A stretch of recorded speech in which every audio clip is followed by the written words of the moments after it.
Well done, everybody. You've done exceptionally well getting to this point. So let's just quickly rewind again and explore what we've done. So the first thing we did was we said, okay, so we need to conduct a SWOT analysis. We need to have a look at our market at least once a month. Why once a month as a sales professional? Well, things are changing. That business cycle is getting shorter and shorter. Business is changing. There's constant rapid changes going on in our marketplace. So you need to conduct a SWOT analysis once a month to be aware of what's going on. Next we said, so now that we know what's going on in our markets, what do we need to do? So what are we going to do with our strengths, weaknesses, opportunities and threats?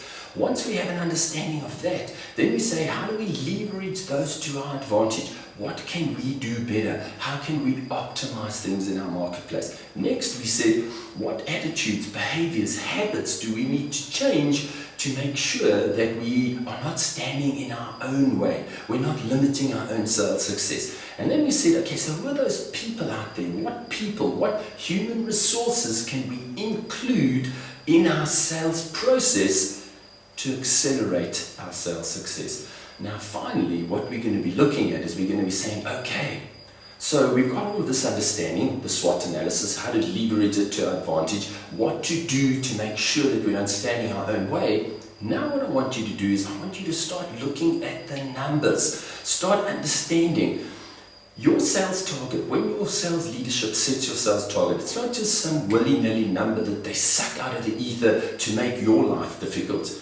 It's a carefully calculated number, because the first thing your organization has to do is survive. So they need to know what the break-even point is. So how many sales by value or volume does your organization need to achieve every year just to cover costs? And by the way, you're one of those costs. So they need to cover those costs. So if you're consistently not achieving your sales target, you are putting your organization under huge, or could be putting your organization under huge financial stress. So think about your sales target now.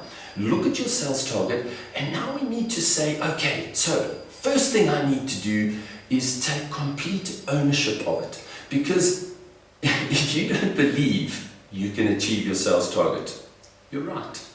But the moment you take ownership of your sales target, the moment you accept this sales target is doable, what you think about, you bring about. If you believe you can't, you can't. If you believe you can, it's possible. So, accept your sales target. Next, you need to say, okay, so my sales target is this big, hairy, massive elephant. And if you look at the annual sales target, it could appear like that. So the first thing we want to do is we want to break that sales target back into small bite-sized chunks. And I'm a great believer.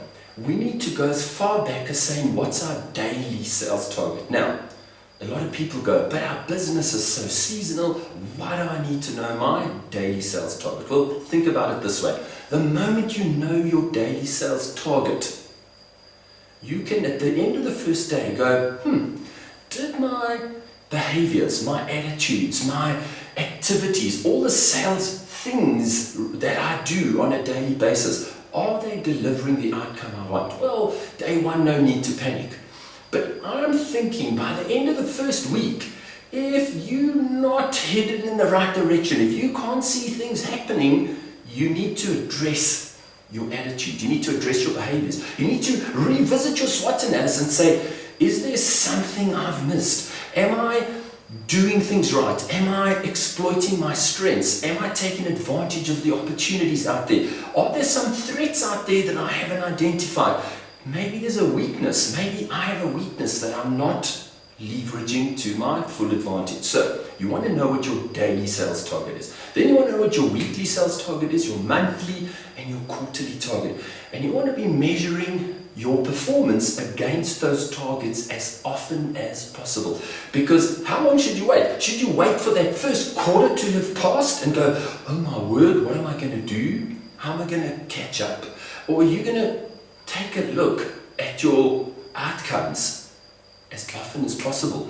Because the sooner you know that the activities you're performing, that your behavior, that your strengths, weaknesses, opportunities and threats are not being utilized to your full advantage to smash your sales target every year, the better. So So you don't want to wait, you want to be looking. So the first thing is know your sales target as soon as possible. Or should I rather say know your sales target in a shorter time frame as possible, in other words, a day.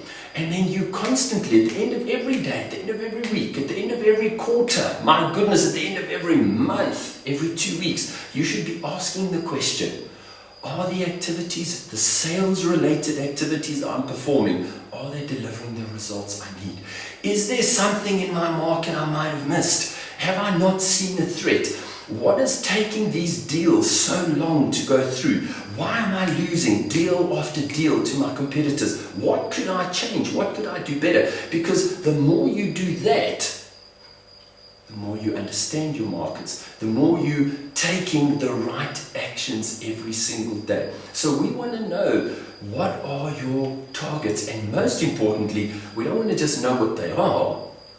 We want to constantly evaluate everything.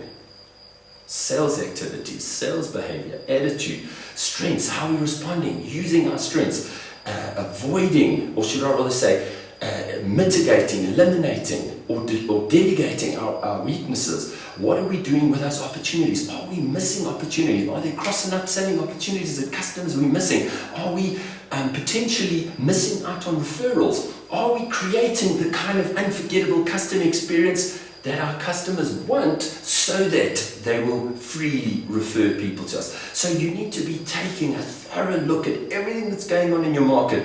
Look at the numbers, because at the end of the day, as a sales professional, it's about the numbers. So what do you need to do to ensure that you smash your sales target, or that you achieve your sales target every year?